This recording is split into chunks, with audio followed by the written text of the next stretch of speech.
Bobo Fay has spent more nights in the deep forest looking for Bigfoot than almost anyone alive. He is not a researcher or a scientist or a television presenter. He is a woodsman whose physical size, whose fieldcraft, and whose instinctive understanding of the terrain he works in gave Finding Bigfoot a capability in the deep wilderness that no studio production could manufacture. He has never discussed this investigation until 1 minute ago. Subscribe and stay until the very end, because what Bobo just revealed is the one thing Finding Bigfoot was never supposed to say out loud. James Fay, Bobo to everyone who has ever spent 5 minutes in the Finding Bigfoot orbit, occupies a specific and irreplaceable position in the Bigfoot research community that his television profile has always undersold. The show's format positioned him as the comic relief, the large, enthusiastic, perpetually optimistic woodsman whose sheer physical presence in the forest made him useful as a size reference for track comparisons, and whose willingness to wade into any dark terrain, climb any ridge, or spend any number of hours in any weather condition doing call blasting made him invaluable as an operational asset in the field.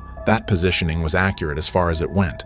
What it did not capture, what the 11 seasons of Finding Bigfoot's broadcast record only occasionally surfaced in ways that the audience could fully register, was the depth of the fieldcraft and the accumulated experiential knowledge that Bobo brought to every investigation the show conducted. He did not come to Finding Bigfoot as a television personality who happened to be interested in Bigfoot. He came as a man whose relationship to the forests of the Pacific Northwest and the broader North American wilderness had been built across decades of sustained presence in exactly the environments where the evidence for Bigfoot's existence is most concentrated. He understood those environments in the specific, practical, embodied way that only extended time in them produces. He read the terrain, the weather, the wildlife behavior, and the physical evidence of large animal presence with the instinctive accuracy of someone whose survival in those environments had depended on that reading. That understanding gave Bobo's assessments of the physical evidence the team encountered a credibility that the show's format did not always give him the space to fully articulate. When Bobo said something was significant,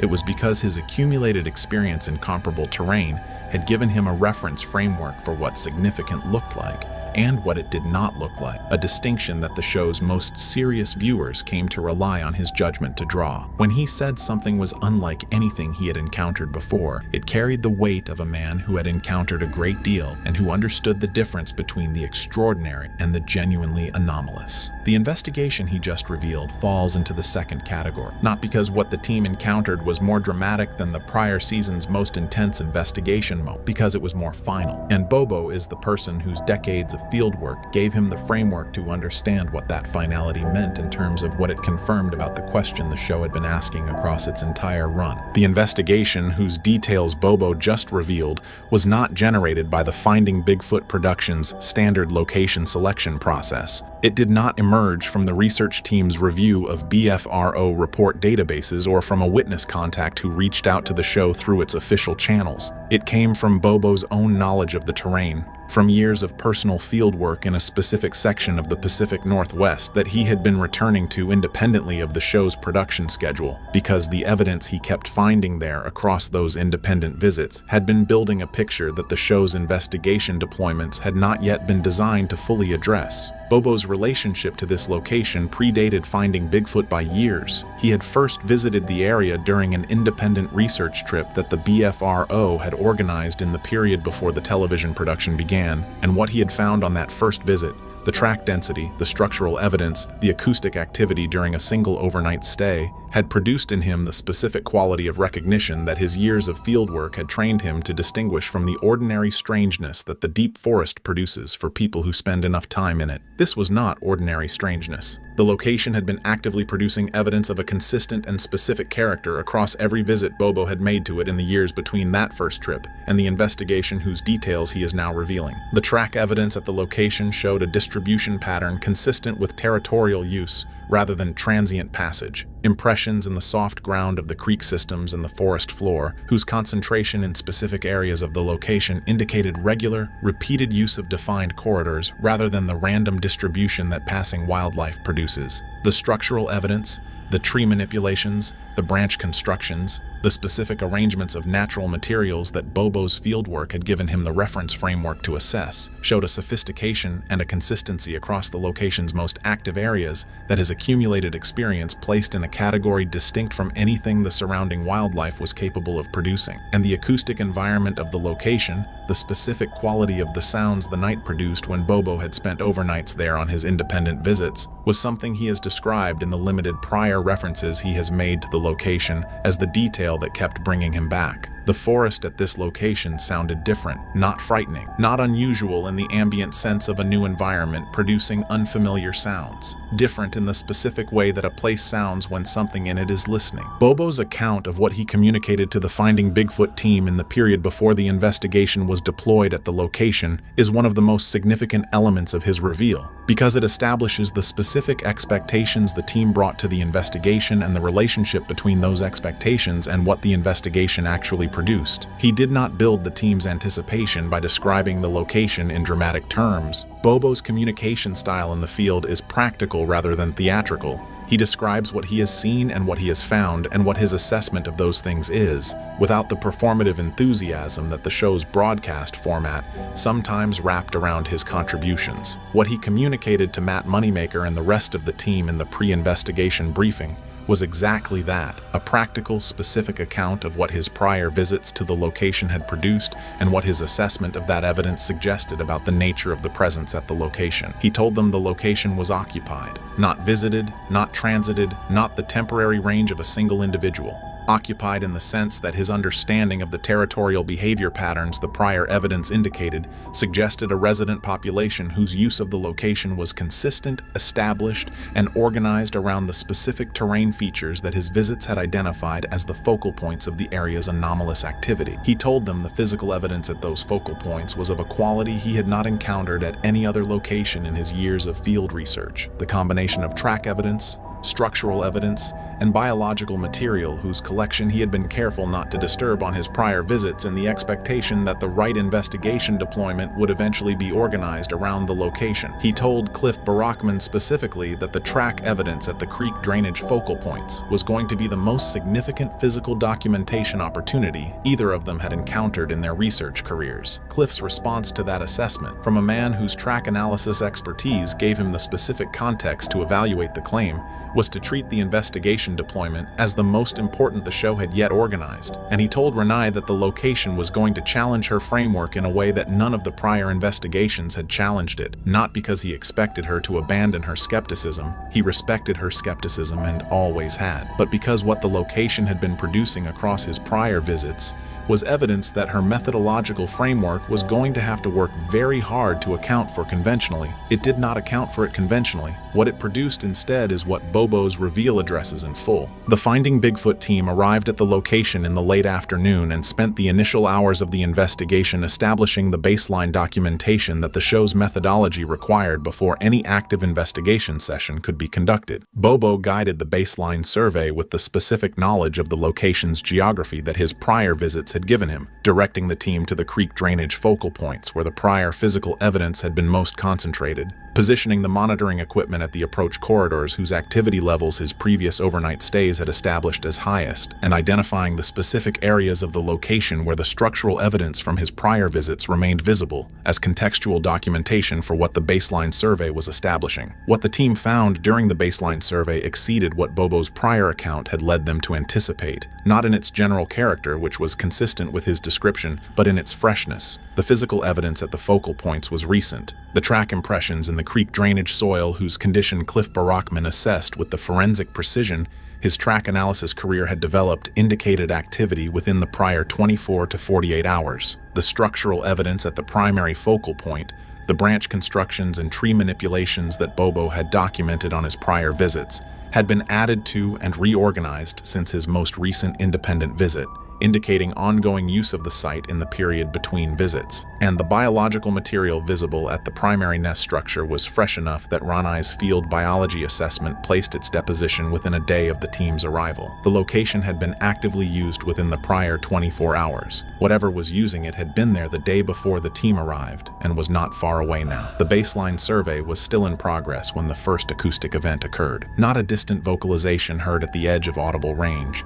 a close, structured, directional sound that the team's audio equipment captured with a clarity that the prior season's acoustic documentation had not produced, and that Bobo identified immediately from his prior overnight experiences at the location as the specific sound the forest made when whatever lived there was acknowledging the presence of something new in its territory. The forest was not alarmed. It was paying attention, and it had been paying attention since before the team completed their first hour on the ground. The first night of the investigation produced evidence that Cliff Barackman subsequently described as the most evidentially significant single night's documentation in the Finding Bigfoot production's history. Track evidence documented at 4 separate locations within the investigation area during the active investigation session. Acoustic responses to call blasting that Matt Moneymaker assessed as coming from multiple independent sources at distances and from directions consistent with a coordinated response rather than individual territorial reaction, and thermal signatures at the tree line of the primary focal point that the cameras tracked for extended periods without resolving into any wildlife species whose behavior pattern matched what the monitoring documented. The second night was when the investigation moved from extraordinary into the territory whose details Bobo has been carrying since the investigation concluded. The camp had been positioned at the edge of the primary focal point area, a deliberate decision whose logic was to put the investigation team in close proximity to the location's most active zone overnight, rather than at the distance that standard safety protocols might have suggested. Bobo's prior overnight experience at the location had informed that decision. He knew the active zone's nighttime character from his independent visits, and his assessment was that proximity rather than distance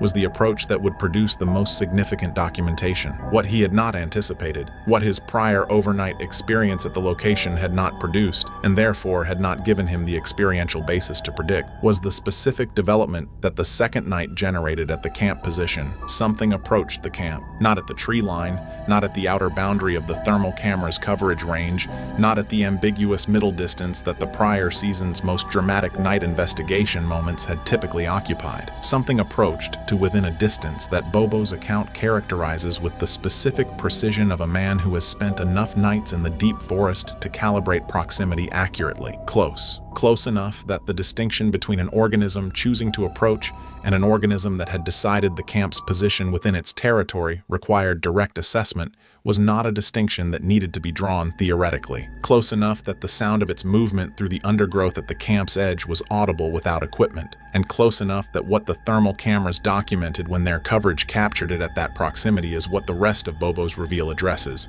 and what Animal Planet's editorial process determined the audience could not be shown. The thermal camera coverage of the camp perimeter during the period of the approach documented something that the Finding Bigfoot production's prior 11 seasons of investigation had not produced at comparable proximity. A thermal signature whose characteristics, documented at a range that the camera's resolution was fully adequate to capture in detail rather than in the ambiguous outline that distance typically produces in the show's thermal footage, established the following with the specificity that close-range thermal imaging permits.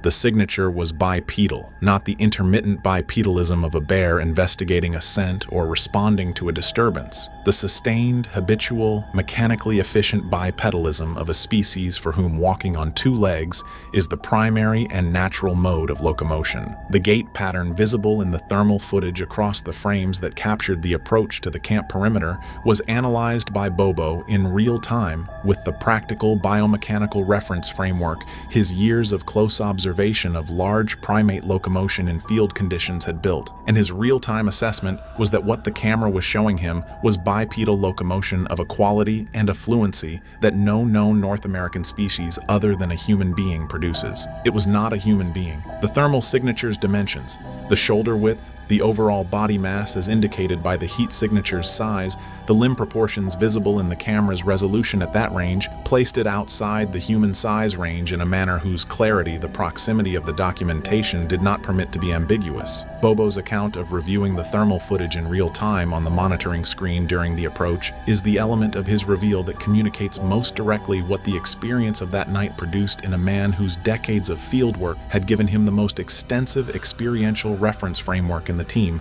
for assessing exactly this category of evidence. He has described the moment of seeing the signature clearly on the monitor, seeing its dimensions, its bipedalism, its proximity, with a consistency across the different accounts of his reveal that communicates something specific about what that moment produced in him. Not excitement, not the performance of excited discovery that the show's broadcast format had cultivated across 11 seasons. Something quieter, the quality of a man who has been looking for something for a very long time and has just seen it in a form that his entire prior search had not produced. Close, clear, and unambiguous in a way that the preceding years of ambiguous evidence had not been. What the cameras documented at the camp perimeter that night is what Animal Planet reviewed and what Animal Planet buried, and what it shows is what Bobo just described for the first time outside the production's internal record. The Finding Bigfoot team's response to what the thermal cameras were documenting at the camp perimeter during the approach is captured in the investigation's recording infrastructure and described by Bobo in his reveal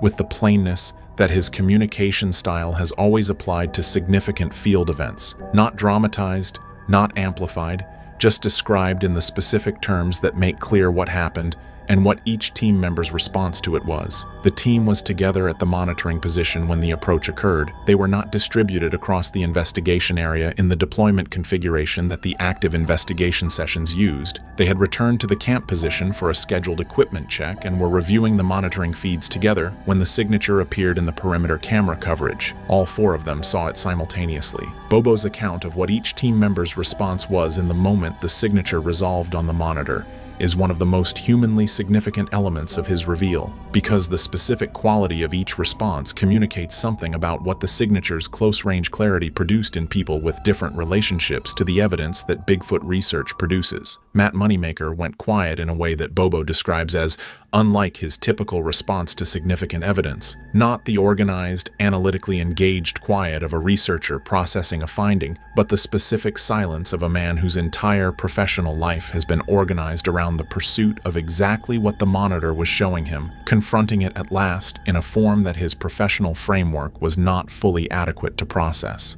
Cliff Barackman picked up his documentation equipment and began recording the monitor feed with a methodical precision that Bobo describes as the most focused he had ever seen Cliff operate in a field situation. Not excited, not hesitant, just completely absorbed in the documentation task in a way that reflected his understanding that what was on the monitor was what his forensic research career had been building toward. Ronnie Holland said one word. Bobo does not reproduce the word in his reveal. He describes it only as the word that a scientist who has spent 11 seasons applying rigorous skepticism to the evidence for Bigfoot's existence says when the evidence in front of her exceeds the explanatory reach of the skeptical framework she has been applying. The word communicated that her framework had reached its limit. Whatever she said in that moment is in the production's audio record. Whether it will ever be in the broadcast record is the question that Animal Planet's editorial decision about the investigation's footage has kept unanswered. Animal Planet's decision to pull the footage from the investigation Bobo is describing was communicated to the Finding Bigfoot production within a time frame that he characterizes in his reveal as faster than any prior editorial decision in the show's 14-season broadcast history. Not deliberated,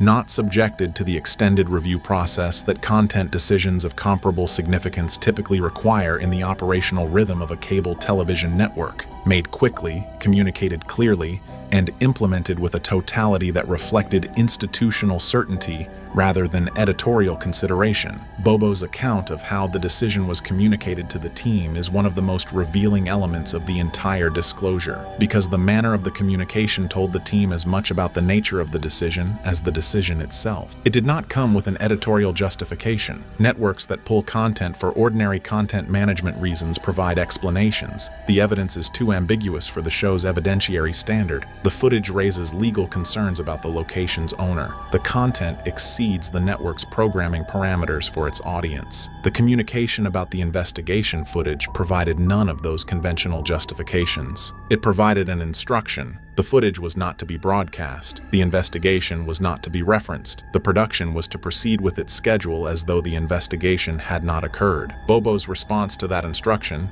and to the decision it represented, is something he describes in his reveal with a candor whose quality reflects the specific position he has always occupied in the Finding Bigfoot operation as the team member whose practical field orientation made him the least embedded in the institutional frameworks that complicate the other team members' responses to the editorial relationship with the network. He did not accept the justification because no justification was offered. He did not accept the decision as an ordinary editorial call because the speed and the totality of it was not consistent with ordinary editorial process. What he accepted, what the years since the investigation have produced in him in terms of his understanding of what the decision represented and why it was made, is a conclusion about the institutional calculation that Animal Planet performed when its review of the investigation footage produced the suppression decision. The network understood what the footage showed. It understood what showing it would mean for the audience's relationship to the question the show had been asking across 11 seasons, and it made the calculation that what showing it would mean was something it was not willing to produce. Bobo accepted that calculation long enough to stay silent about the investigation. He has now decided the silence has lasted long enough. James Fay has spent more time in the forests where Bigfoot is reported to exist than almost any other living person. The investigation he just revealed is where that time finally arrived at its destination. Not a dramatic confrontation, not a blurry image at distance, thermal footage at close range on a specific night at a specific location that his decades of fieldwork gave him everything he needed to understand. He does not frame what he saw as a belief. He frames it as something he saw on a monitor, close enough to be clear, documented well enough to be unambiguous, and buried by the network before the audience could see it, because the audience seeing it would have made the question Finding Bigfoot had been asking for 11 seasons impossible to keep asking. 11 seasons of thermal signatures and acoustic responses and track evidence were the approach. The investigation nobody was allowed to see was the arrival.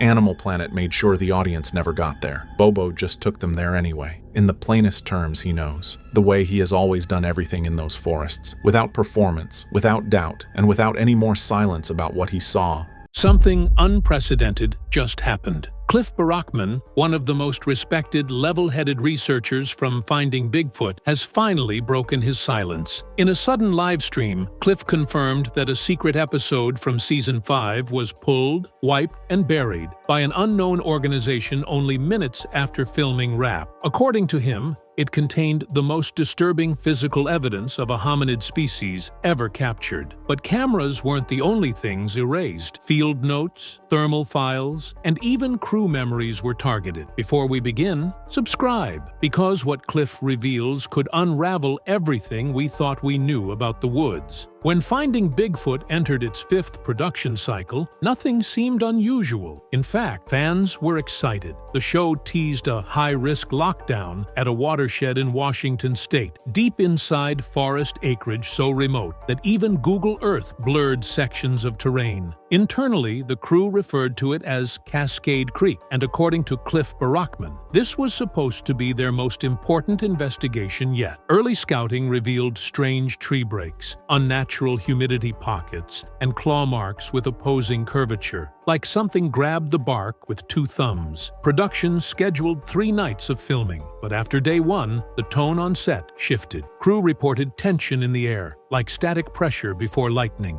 The forest canopy muffled sound, swallowing voices a few feet away. Cliff commented on camera that the woods felt spatially wrong, distances stretching and compressing between shots. Joking, he chalked it up to lack of sleep, but his body language told a different story. Even skeptics on the team noticed the silence. No insects, no birds, no coyote calls. A forest that quiet isn't sleeping, it's listening. When night fell, thermal cameras detected 3 heat signatures moving along ridgelines. Not animal heat profiles, but hominid-shaped silhouettes with elongated calves. As the crew debated, something vocalized from the riverbed. It wasn't a whoop, it wasn't a howl. It was 2 voices layered over each other, one low, one falsetto, harmonizing on accident. Bobo froze mid-sentence and whispered, That's not biomechanically normal. Moments later, a tree shook violently 30 yards away, but seismic readings showed no ground tremor. Cliff tagged the bark with a sampling kit and found bioluminescent residue glowing faintly green, like algae, except dry and warm to the touch. Producers high-fived. They knew they had something real. Then production flagged the episode as sensitive. This isn't unusual. Sometimes government land is involved. But on the drive back to town, 2 black SUVs followed at a legal distance. No plates, tinted window. At the hotel, the props manager noticed their equipment had been rearranged. Cases opened, zippers half closed. Memory card organizers shifted.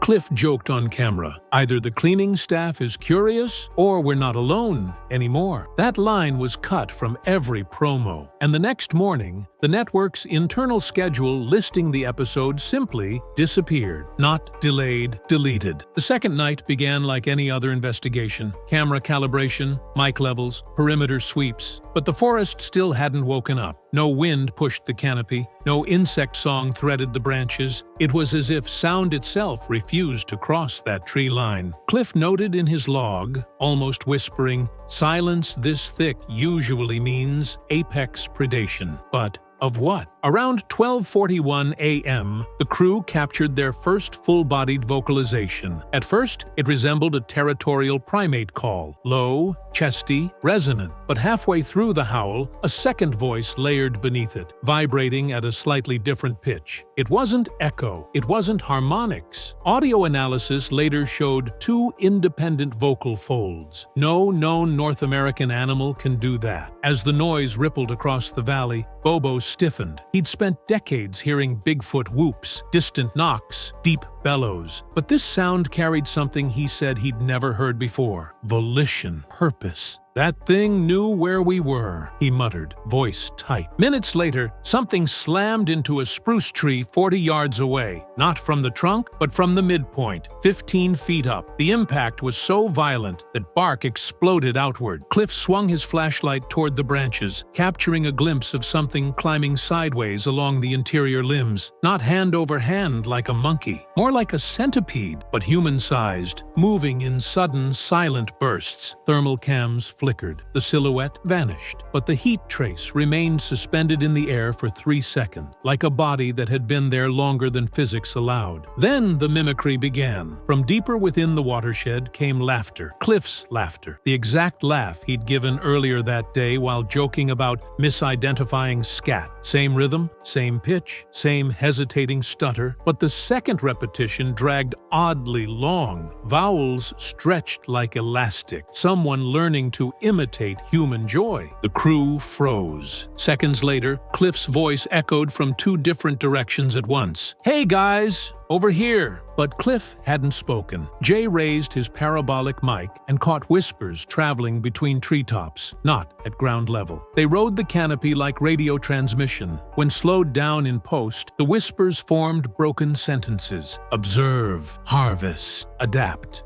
Before the team could retreat, a boulder, easily 200 pounds, crashed into the riverbed beside them without any rolling sound preceding it. It had not tumbled, it had been placed. Bobo shook his head, whispering, "Something's escorting us." And up on the ridge, 2 amber eyes blinked. Then another pair, offset by 12 feet, blinked out of sync. Whatever was hunting wasn't alone. By the third night, Cliff pushed for physical samples. Stories are one thing, but biological residue changes everything. They returned to the riverbed where the 200-pound boulder had landed. Beneath it, pressed into the silt, they found a smear of gelatinous tissue, transparent like cartilage, stretching into thin strands that shimmered under infrared. Cliff scraped a piece into a vial, noting the faint scent, ozone and rotting cedar. Next, they discovered something that froze every crew member in place. Fiber hair bundles embedded 6 feet up the trunk of a Douglas fir. Under magnification, each strand showed hollow, segmented cores that flexed when pressed. Cliff described it as part feather, part fiber optic. Even stranger, when exposed to UV light, the strands glowed faintly blue, tracing branching fractal patterns. Bobo suggested it might be structural reinforcement for climbing. Cliff disagreed. This looks engineered. As cameras rolled, Cliff noticed tree bark where something, not claws, but two opposable digits, had pulled downward, leaving a mirrored impression. Humans have one opposable thumb. Primates only partially. These impressions showed two, positioned like a clamp. Cliff's voice cracked. "This thing manipulates tools!" Then they found the bone fragment. Wedged between cedar roots, it was smooth, pale, and perfectly polished. The outer surface bore faint etching,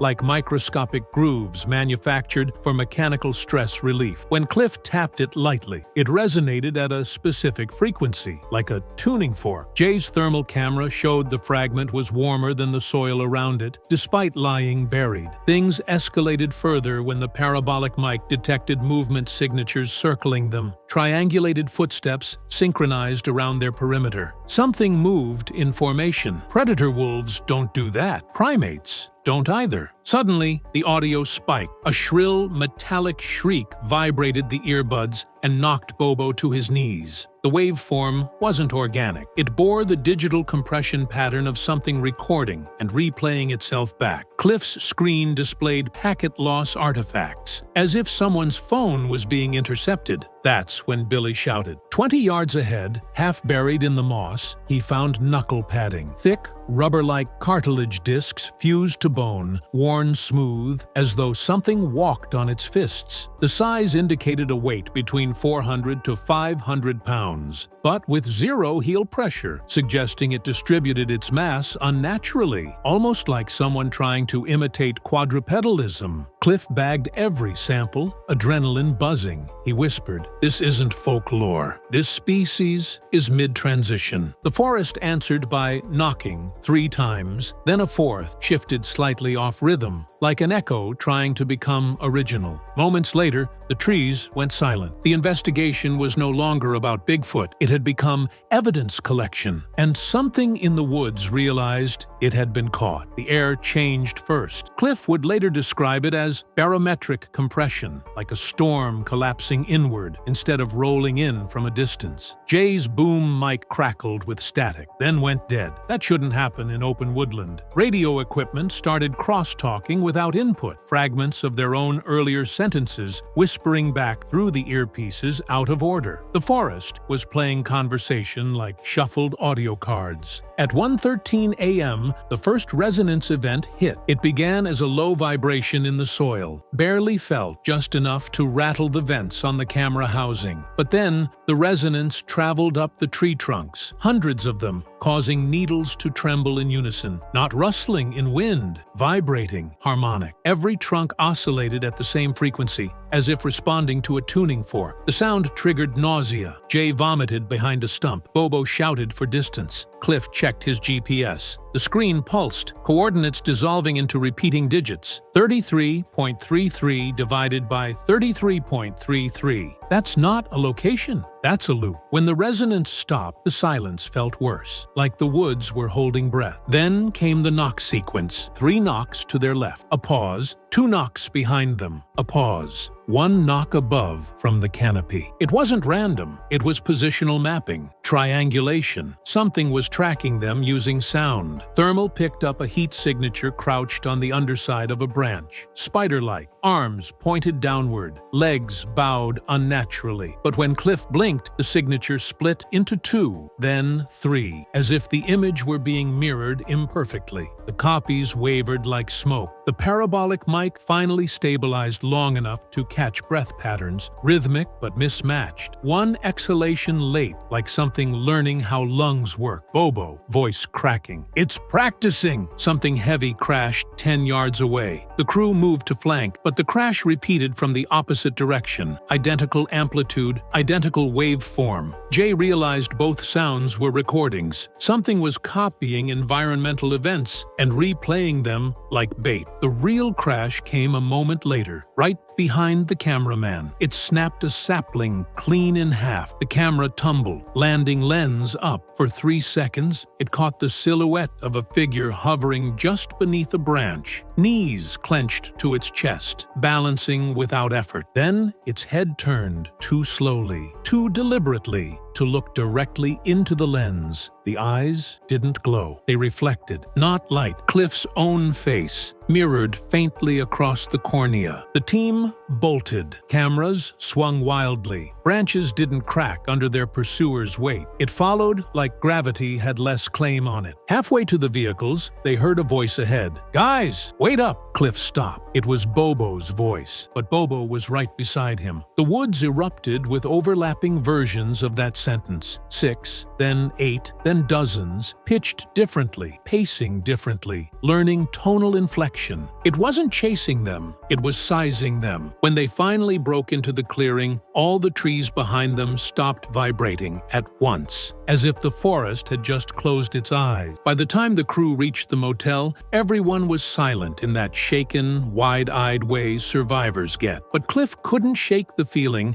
that something from the woods had followed. Around 2:18 a.m., heavy palmed footsteps dragged across the hallway carpet, slow, 2-beat rhythm, weight distributed on knuckles like a quadruped, forcing itself upright. When Cliff checked the peephole, the hall was empty, yet the parabolic mic recorded breath patterns behind the door. Seconds later, whisper playbacks began, partial lines they had spoken hours earlier, rearranged out of order like something assembling meaning. Cliff whispered back, "You're not supposed to know language." Then came the delivery. At sunrise, Cliff opened his door and froze. Resting gently on the doormat was the vibrating bone fragment they'd collected, warm to the touch, humming faintly. Attached was a note written in stiff, uneven lettering, "Keep quiet." But the fiber texture on the ink suggested it wasn't written by a pen. It was pressed, like cartilage, dragged across paper. When they returned to the production van, every biological sample was missing. Cameras, drives, and gear remained untouched. Police shrugged. The network told them to drop it. Overnight, the episode's listing vanished from the internal schedule. Metadata was scrubbed. 3 days later, Cliff spotted a plain white van outside his house. 2 men stepped out, wearing identical boots. One held a handheld scanner, lights pulsing softly. Cliff filmed from upstairs, but the footage saved as perfect static. File size unchanged. That's not deletion, that's replacement. The next morning, Cliff found a printed transcript taped to his window. Complete sentences he spoke in the motel room, down to every pause. At the bottom, typed cleanly, "You are not studying them. They are studying us." Crew contracts were altered retroactively. Pay stubs removed travel dates. Producers claimed they'd never filmed in those woods. Worse, the people involved began forgetting. One editor swore she never worked the footage at all. A sound tech had no memory of capturing the layered vocalization. When pressed, he blinked, confused, and asked, "Cascade what?" That night, another note appeared, this one on the inside of Cliff's kitchen window, taped from within. "Let us erase it, or we erase you." The bone fragment disappeared from his attic. No break-in, no missing dust, gone from reality like the episode. Cliff realized the truth. This wasn't a cover-up, it was containment. And containment only matters when something is still out there. Cliff tried to bury himself in normal life, lectures, emails, museum duties, but silence doesn't equal peace. Every night brought mirrors that seemed to lag reflections, faint knocks behind drywall, and the uneasy sense that the house's footprint wasn't static. Still, he stayed quiet, until the footage surfaced. No message, no sender, just a flash drive in his mailbox. When Cliff opened the files, his stomach hollowed. The thermal footage from Cascade Creek had been stabilized and scrubbed of static. The hovering figure, blazing white against black forest heat, told a different story. Its limbs weren't just long. They elongated mid-movement, bones telescoping under skin, joints shifting like wet hinges adapting to terrain. The knuckle pads they found? Visible now as heat sinks, dispersing energy into soil without leaving prints, an evolutionary trick to stay invisible. The face burned worst. It wasn't blank, it changed. Expression sliding through Bobo's grin, Cliff's scowl, Jay's confused eyes. Not mimicry, rehearsal, something perfecting human emotion like phonetics. Another angle showed their campsite, night vision green, calm, until the background rearranged. Trees bending inward, trunks quivering,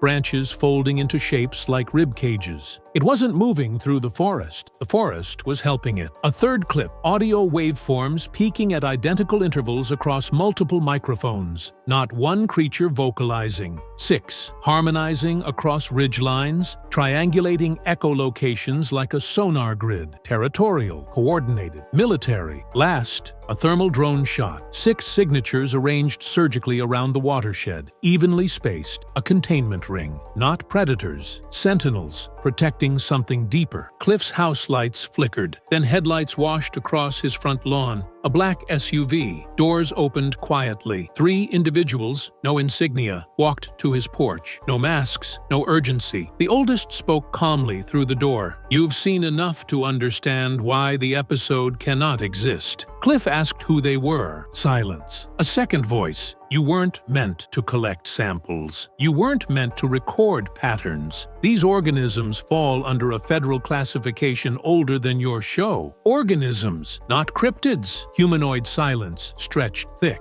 Then, the threat. "If this goes public, Cascade Creek won't be the only perimeter we expand." Moments before the SUV left, one man turned back, voice quiet but cold. "There's a reason national forests are mapped with missing squares." As taillights vanished, Cliff looked at his phone. New voicemail. No words, just the knocking pattern, but slowed, like something learning rhythm. And behind it, faint breathing. Inside the house, Cliff didn't sleep after the SUV left. Instead, he sat in his living room, every light on, bone-deep exhaustion wrapped around fear. Around 3:12 a.m., the house creaked, old wood settling, he told himself. But settlement doesn't pace. There it was again, 4 steps above him, slow, deliberate. Something was moving where no footsteps should exist. He grabbed the parabolic mic, pointed upward. Through the static came a breath, not animal, not human. A slow inhale, then a forced exhale, like lungs imitating what they'd only observed. Cliff whispered, "What do you want?" The attic replied with his exact voice. "What do you want?" Not playback. It answered, 2 seconds late, emotional tone wrong, syllables too heavy, something practicing. Cliff bolted outside. Cold air hit him like a wall. That's when he saw them, 3 silhouettes at the forest's edge, not standing, perched, arms clamped to trunks, legs bowed beneath them like sprung metal. Eyes reflected not moonlight, but faces, human faces projected in the corneas, scanning, indexing. When Cliff blinked, the silhouettes shuddered and vanished upward into branches with no sound at all, not running away, repositioning. At dawn, Cliff went to authorities. He expected dismissal. Instead, the ranger behind the desk stiffened at the mention of the watershed. He glanced toward an office door and whispered, "Don't file a report. You'll open a case you can't close." Then he slid a brochure over the counter. National forest closures. Tiny squares blacked out with no explanation. Cascade Creek wasn't the only one.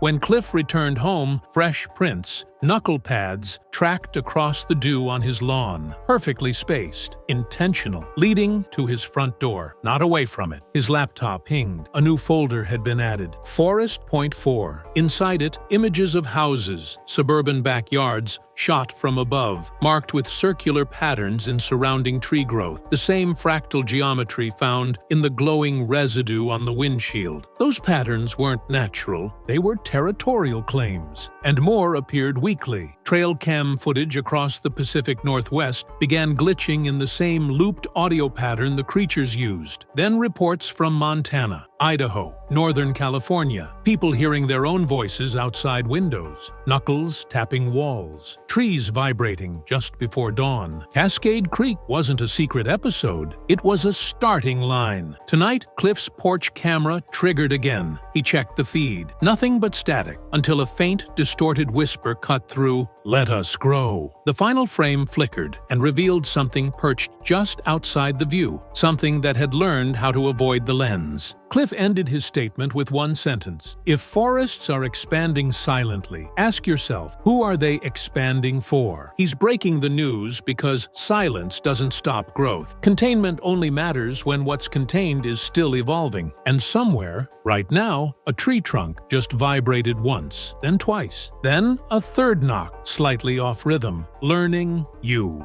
He spent years walking through some of the most remote wilderness in North America, cameras rolling, searching for something most scientists refused to take seriously. And then, almost without warning, the show ended. The question nobody fully answered was what happened to James Bobo Fay after the cameras stopped. Subscribe and stay until the very end, because what we found goes well beyond a television cancellation. To understand Bobo Fay, you have to understand the world he operated in, not just the cultural world of cryptozoology and cable television, but the physical world, the Pacific Northwest, Northern California, the Oregon Cascades, the dense timber belts of the Appalachian Corridor. These are not metaphorical wildernesses. These are places where the canopy closes so thick that satellite imagery struggles to resolve the ground beneath it, where ridge systems run for 40, 50, 60 miles without a paved road crossing them, where the annual rainfall in certain valleys exceeds 120 inches, where black bear populations are dense enough that the average hiker never sees one because the animals hear you coming long before you arrive. This matters because it is the specific context in which Bobo Fay built his entire adult identity, and it is the terrain that shaped his credibility among a community that spends its time in exactly these places. James Fay was born in 1963. He grew up in the Boston area, which might surprise people who associate him entirely with Northern California. His path to the Pacific Northwest was not a straight line. He attended the University of California, Santa Barbara, where he competed as a water polo player at a high level and developed the physical conditioning that would later define his fieldwork. He was large, strong, and genuinely comfortable with physical discomfort in the outdoors. These were not television affectations. People who knew him before Finding Bigfoot have consistently described a man who was already living a fairly unconventional outdoor life before any production company came calling. He settled in Willow Creek, California. That location is specific and it matters. Willow Creek sits at the edge of the Trinity Alps and the Six Rivers National Forest. It calls itself the Bigfoot capital of the world, and it has done so for decades. The Patterson-Gimlin film, arguably the most analyzed piece of alleged Bigfoot evidence in the world, was shot in 1967 at Bluff Creek, which is approximately 38 miles northeast of Willow Creek. So Bobo Fay did not move to a random rural town. He moved to the center of gravity of American Bigfoot research and embedded himself there for years before Finding Bigfoot premiered in 2011. Finding Bigfoot ran on Animal Planet for 9 seasons. 9 seasons. That is a significant television run by any standard, not just for a show operating in a niche that many television executives would have dismissed after 1 or 2 seasons of low ratings. The show premiered on May 15, 2011, and it ran until May 22, 2016. Over those 5 years, the core team of Matt Moneymaker, Cliff Barackman, James Bobo Fay, and Renai Holland traveled to dozens of states, multiple countries, and logged hundreds of hours in the field across episodes that consistently drew somewhere between 1 and 2 million viewers per episode during its peak years. Bobo Fay's specific role on the show was well defined.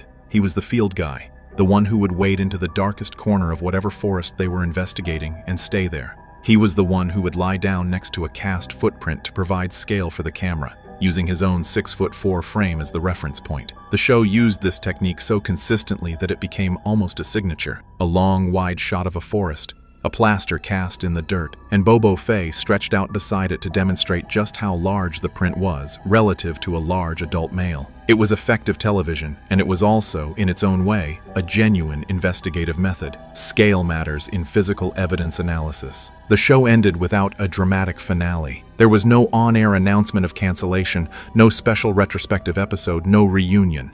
It simply stopped. The final episode aired and that was it. For a show that had accumulated a dedicated audience across 9 seasons, the absence of a formal conclusion struck many viewers as abrupt. Animal Planet did not make extensive public statements about why the show ended when it did. Industry observers noted that the network was in the middle of a broader programming shift, moving away from the naturalistic and mystery-focused documentary style that had defined much of its output in the early 2010s. The cancellation was part of a wider pattern rather than a specific judgment about Finding Bigfoot's performance. But the more interesting question was always about the people. Specifically, What did Bobo Fay do when the structure of weekly television production was no longer organizing his life? The answer, at least initially, was that he did not dramatically change course. This is actually one of the most telling details. Many television personalities, when their show ends, pivot hard. They move into social media, they launch podcasts, they write books, they pursue speaking circuits. Bobo Fay did some of these things, but his pivot was much quieter and much more aligned with his pre-television identity. He went back to doing what he had been doing before the cameras arrived: field research, witness interviews, time in the woods. In the years immediately following the show's end, Fay continued attending and speaking at Bigfoot conferences. The Sasquatch Summit, held annually in the Pacific Northwest, was one venue where he remained a regular presence. He also remained connected to the broader BFRO, the Bigfoot Field Researchers Organization, which is the group that Matt Moneymaker founded and which has served as the institutional backbone of the Finding Bigfoot team's work, both on and off camera. Fay's continued involvement with the BFRO after the show ended was not incidental. It reflected the fact that his commitment to the subject had never been primarily televisual. He gave interviews to regional outlets and to podcasts that cover the cryptozoology space. In these interviews, which accumulated in the years from 2016 through 2021, Fay was consistent on several key points. He maintained that he had encountered evidence that he found personally convincing. He was careful, usually, to distinguish between what he could state as fact and what remained inference. He acknowledged the frustration of 9 seasons of television without a definitive discovery. He did not pretend the show had ended with the answer it was looking for. He was also candid about the financial realities of life as a Bigfoot researcher outside of television. Willow Creek is a small town with a limited local economy. Before finding Bigfoot, Fay had supported himself through a variety of means, including commercial fishing in Alaska, which he returned to in the years after the show. Commercial fishing in Alaska is hard and specific work. It is seasonal, physically demanding, and lucrative enough on a per-season basis to support a modest life if you are willing to do it year after year. The image of a former television personality heading back to an Alaskan fishing boat is worth sitting with for a moment, because it says something real about the gap between television celebrity and the economic realities of people who inhabit it. He also continued doing what he called public outreach, which in practice meant showing up at events where people wanted to talk about Bigfoot and actually talking with them in depth, without condescension. This was something people who attended these events consistently noted. Fay was not performative about it. He would sit with witnesses and listen to their accounts with the same attentiveness in 2018 that he had demonstrated in 2011 when a production budget was attached to every conversation. In 2019, Fay gave an extended interview to a regional outlet in Northern California in which he discussed what he described as a significant personal encounter from his years in the field, one that he said had not been fully captured or conveyed on television. He described a night in the Six Rivers National Forest, in a drainage he declined to specify precisely, in which he heard vocalizations that he said were unlike anything in his extensive experience of that forest. He had been in that forest for decades at that point. He knew the sound profile of that terrain. He was not describing excitement. He was describing something that he said had genuinely unsettled him. He did not claim to have seen anything. He was precise about that distinction. Sound, not sight. Evidence of presence, not visual confirmation. This is actually a meaningful distinction in the framework that serious Bigfoot researchers use. Auditory evidence is one category. Physical trace evidence, meaning footprints, hair samples, tree structures, is another. Visual sighting is the third and by far the most contested. Bobo Fay, throughout his career both on and off television, tended to be more restrained about visual sightings than his on-screen persona sometimes suggested. The show needed dramatic moments. The research itself was more methodical and less theatrical. By 2020, Fay had developed a more substantial social media presence, largely on Facebook, where he connected with witnesses and researchers. This was less about building an audience and more about maintaining a network. The Bigfoot research community is genuinely community-like in its structure. There are long-term relationships, running debates, shared databases of sighting reports, and a significant amount of interpersonal drama of the kind you find in any subculture organized around an unresolved question. Fay operated somewhere near the center of this network by virtue of his television visibility, but he was not trying to monetize that position aggressively. The pandemic years of 2020 and 2021 did something interesting to the Bigfoot research world more broadly, and Fay's trajectory reflected this. With outdoor recreation surging and people spending more time in forests and wild areas, the volume of reported sightings increased noticeably. The BFRO's database, which is one of the largest repositories of Bigfoot encounter reports in existence, received a higher volume of submissions during this period. Fay was one of the people involved in processing and investigating some of these reports, not as a television exercise, but as an ongoing research practice. He also became more vocal during this period about his views on the scientific establishment's treatment of the subject. This is a shift worth noting. In the Finding Bigfoot era, the show was careful to maintain a kind of respectful neutrality toward mainstream science, even while pursuing a hypothesis that most mainstream scientists dismissed. Fay post-television was somewhat less diplomatically neutral. In multiple interviews between 2020 and 2023, he argued that the dismissal of Sasquatch evidence by academic zoologists and anthropologists was not a neutral scientific judgment, but a social and professional one. That researchers who took the subject seriously faced genuine career consequences, and that this had distorted the academic record in ways that were not strictly about the evidence. He was not wrong that career pressure shapes research priorities. That is a documented phenomenon in institutional science. He was applying it to a specific case in which he had an obvious personal investment, which complicated the argument but did not necessarily invalidate it. He pointed specifically to the question of hair and tissue samples. Over the decades of formal Bigfoot research, samples have been submitted to genetic analysis on multiple occasions. The results have consistently either shown known species, most often bear or human, or degraded samples insufficient for typing. No sample has produced a novel primate profile. Fay's position on this, stated clearly in several contexts, was that the sampling methodology itself was flawed. That many of the samples analyzed came from collection procedures that were not rigorous enough to prevent contamination, and that the chain of custody from forest floor to laboratory was often inadequate. He cited specific cases where he believed collection had been done properly and results had been less definitive than the published summary suggested. This is a specific technical claim, and it is one that is genuinely difficult to evaluate from the outside, which may be part of the reason it circulates in the research community without resolution. His relationship with Cliff Barackman, his co-investigator from the show,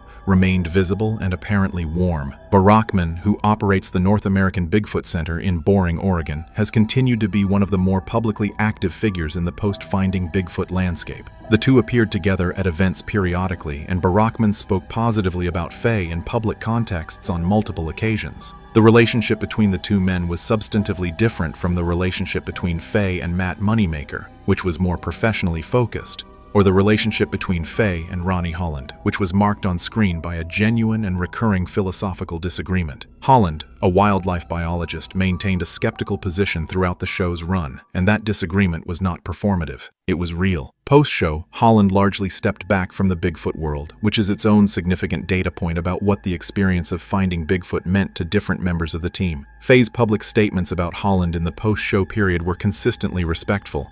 He acknowledged that her skepticism had served a legitimate function within the show's structure. He said, in a 2018 interview, that having someone on the team who pushed back forced everyone to be more rigorous about what they were claiming. Whether this represented his genuine view or a diplomatic framing of a difficult professional relationship is impossible to say from the outside. By 2022, Fay had begun appearing in other productions in a limited capacity, not as a lead, but as a contributor or subject. Several documentary series and streaming productions covering the broader cryptozoology space or the history of Bigfoot research featured him in interview segments. He was comfortable on camera, still physically imposing, still carrying the same unhurried confidence that had made him effective television a decade earlier. These appearances were not comeback attempts. They read more like a veteran subject matter expert doing what veterans do, providing context and continuity to productions made by people who weren't there in the early years. He was also candid in these later appearances about the psychological cost of years of inconclusive searching. This is something that rarely gets discussed in the context of reality television. The people who do this work, especially the ones who take it seriously,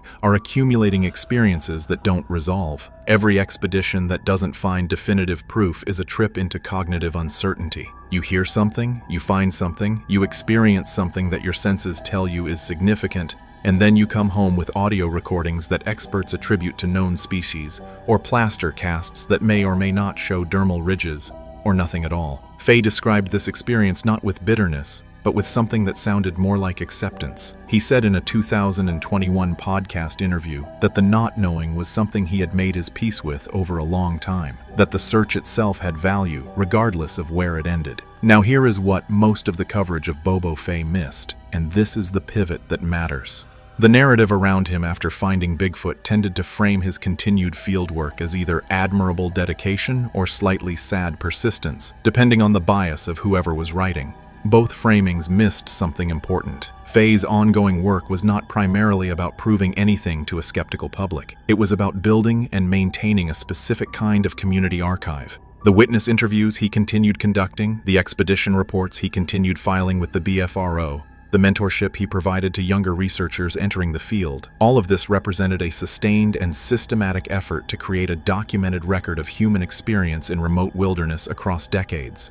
Whether or not that record ever yields a specimen that satisfies a peer-reviewed zoological standard, it constitutes something. It is a longitudinal account of what people have reported encountering in specific geographic areas across a span of time. Historians and anthropologists have occasionally noted that witness testimony databases, even about subjects that remain scientifically contested, have analytical value for understanding human perception, environmental psychology, and the relationship between rural communities and the wild spaces they live adjacent to. Fay was not making this argument himself, at least not in these terms, but it is the argument that makes sense of what he was actually doing with his time after the cameras stopped. He also became more involved in land access advocacy in a quieter way. The logging industry, road closures, and shifting federal management priorities in national forest lands have progressively restricted access to some of the most historically active areas for Bigfoot research over the years. Fay understood this as an issue not just for researchers, but for the broader category of people who use remote public lands: hikers, hunters, tribal members, naturalists of every kind. His advocacy here was informal rather than organized, but it was consistent with a lifelong orientation toward wild places as genuinely important and worth protecting. His health became a subject of some discussion in the community during the early 2020s. Years of commercial fishing, decades of fieldwork in wet, cold, steep terrain, and the general accumulation of physical miles on a large frame take a toll. Fay was not hiding this. He mentioned in several interviews that he had dealt with joint issues that were the predictable result of a life lived the way he had lived it. He was not dramatic about it. He was matter-of-fact in a way that suggested someone who had accepted the physical consequences of specific choices rather than someone who regretted those choices. The community response to these disclosures was notable. The Bigfoot research world is, in many ways, built on the credibility of its most prominent field investigators.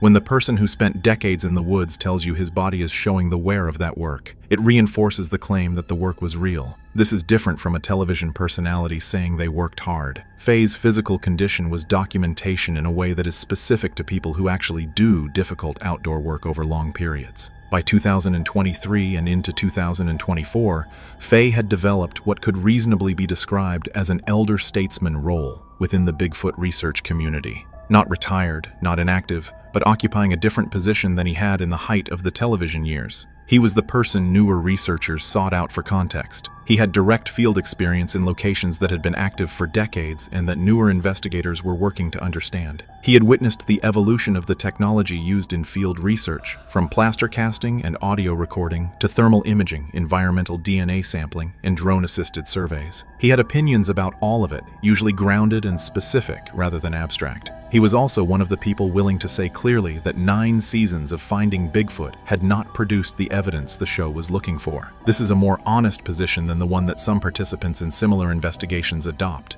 which is to continuously reframe what has been found as more significant than it is in order to maintain the premise. Fay's willingness to acknowledge the limits of what the television work had achieved, without abandoning his underlying belief that the subject deserved investigation, was a position that required more intellectual honesty than the simpler alternatives in either direction. The simpler alternatives were, on one side, to declare that Finding Bigfoot had proven nothing and that Bobo Fay had wasted decades on a fantasy. On the other side, to double down on every piece of ambiguous evidence as confirmation. Fay consistently refused both of these framings. He held a position that is genuinely difficult to maintain, which is that the evidence is suggestive but not conclusive, that the research continues to be worth doing, and that the absence of proof is not the same as proof of absence in a landscape as vast and as undersurveyed as the one he spent his life working in. That last point has independent scientific validity. The identification of new large mammal species in the 21st century has continued at a pace that surprises non-specialists. The saola, a large forest-dwelling bovine in Vietnam,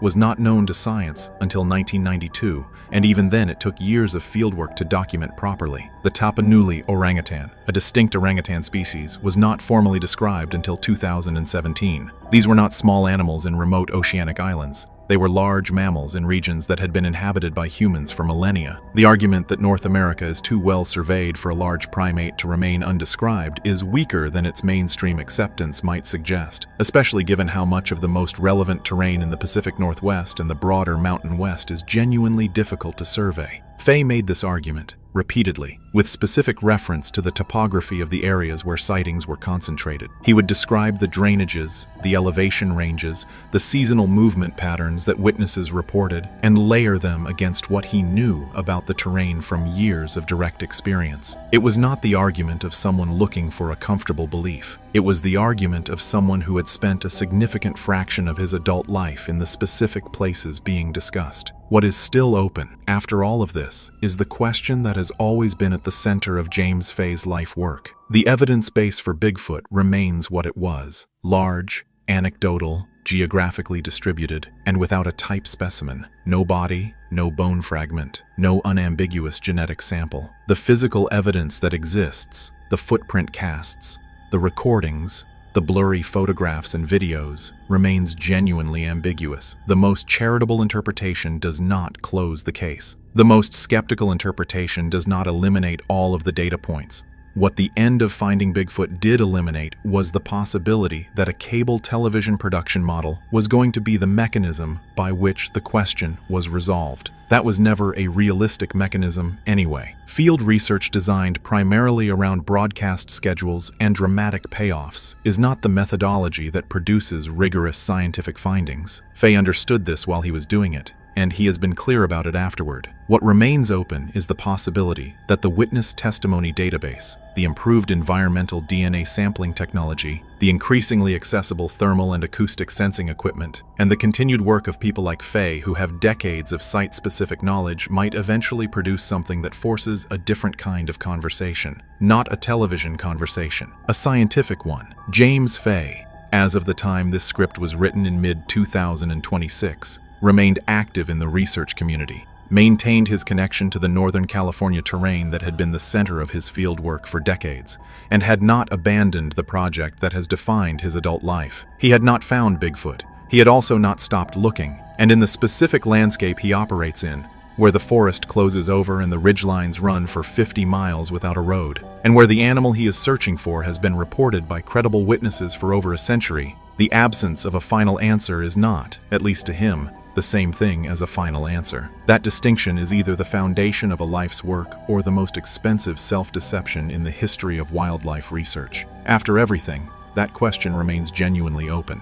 Breaking news is shaking the Bigfoot community tonight. Former Finding Bigfoot investigator James Bobo Fay has stepped forward with a horrifying confession about footage that was never allowed to air, a creature he says was not Sasquatch, and a terrifying government encounter that left him unable to sleep for years. He claims there's a reason the show ended, a reason they were forced to remain silent, and tonight he's finally telling the story they tried to bury. Before we go any deeper, make sure you subscribe, because what he says next may never be televised again. Long before millions knew him as the towering, easygoing investigator from Finding Bigfoot, James Bobo Fay was simply the strange kid who never stopped listening to the woods. Born along the fog-choked coastlines of California, he grew up breathing salt air and cedar musk, spending more nights outside than in his own bedroom. Locals say he was always drawn to the places adults warned children not to go. Abandoned logging roads, forgotten elk trails, the dark corridors between redwoods, where sunlight never quite reached the ground. While other kids traded baseball cards, Bobo collected cast-off hoofprints, strands of coarse hair, and recordings of screams that rattled through the branches at 3 a.m. It started early. At 9 years old, he woke his parents to tell them he saw something tall walking just beyond the fence line. They dismissed it as a dream,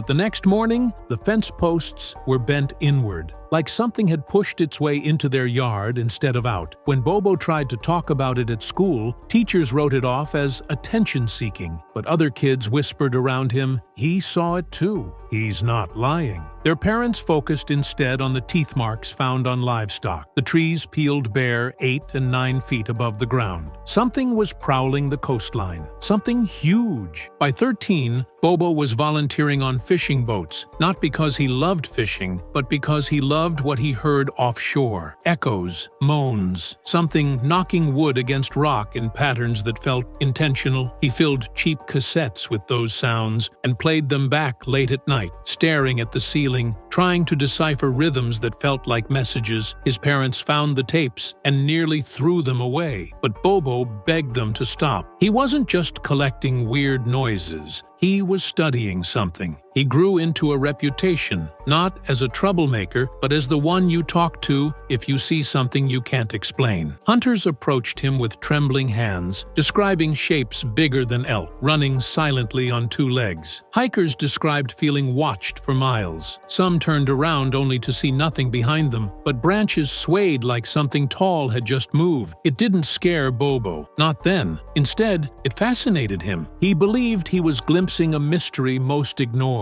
But looking back now, he admits something chilling. "I wasn't just chasing them, they were watching me grow up." By the time Finding Bigfoot came knocking, Bobo wasn't just a believer, he was a walking database of every strange footprint, guttural howl, and missing livestock report across the Pacific Northwest. Producers were drawn to him because he wasn't theatrical. His excitement came from the kind of curiosity most people lose as adults. They wanted authenticity, and Bobo was authenticity. But from the moment filming began, something felt off. Before the first investigation, the cast was handed a binder titled Safety Protocol. Inside were rules that no one on the team remembered ever requesting. They weren't about bears or dehydration. They were about patterns. Never knock on trees more than 3 times in a row. Never play recorded vocalizations past 2:45 a.m. Never stand alone in clearings during full moons. And, strangest of all, never acknowledge echoes that come from more than one direction at once. When the team questioned the rules, producers brushed them aside. Standard guidelines. Legal stuff. Bobo didn't buy it. As filming progressed, he noticed subtle discomfort among veteran crew. Camera operators refused to look at tree lines through viewfinders for too long. Audio techs asked to leave early whenever the forest went completely silent. The kind of silence that swallows breath and squeezes the air from your lungs. Even their medic admitted something unsettling. More crew suffered migraines and nosebleeds in the woods than on any other outdoor production he'd worked. Then came the problem with footsteps. In several early episodes, Bobo and the team heard bipedal footsteps pacing them from the dark. The rhythm was human, but the distance between steps was outrageous. 8 to 9 feet apart. When they tried to chase the sound, the steps would suddenly vanish, mid-stride, as if something stepped into nothing. Night after night, the footsteps circled them, always stopping just behind Bobo. He started turning around quickly, trying to catch something in peripheral vision. Sometimes he thought he saw a shoulder, sometimes eyes reflecting back. Producers encouraged him to push deeper. He enjoyed the attention, the travel, the thrill, until he noticed the patterns returning. Spiral bark stripping on trees, deer carcasses laid neatly side by side, missing bones. The same clicking noises he recorded as a child now echoed in forests hundreds of miles away. During a late-night campfire interview, Bobo slipped and mentioned those clicks. The director immediately cut the camera. 5 minutes later, the line was removed from the script entirely.